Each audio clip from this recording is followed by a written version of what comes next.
Yeah, welcome back to the channel. In this video, I'm going to walk you through a simple step-by-step guide in how to send money from Zelle to Gcash. So transferring funds directly from Zelle to Gcash isn't supported, as Zelle only operates exclusively within the US bank, while Gcash is a Philippines-based mobile wallet. However, you can affiliate the transfer by using an intermediary service that connects US bank accounts to international mobile wallet.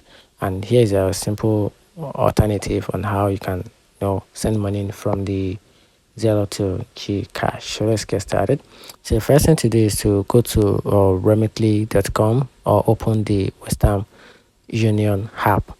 Then create an account or login. Then select the Philippines as the destination. Then choose mobile wallet and select Gcash. Then enter the recipient's Gcash phone number and details. Then choose your account, choose your US bank account linked to Zelle as the payment method. Then enter the amount you want to send from there. Then review and confirm the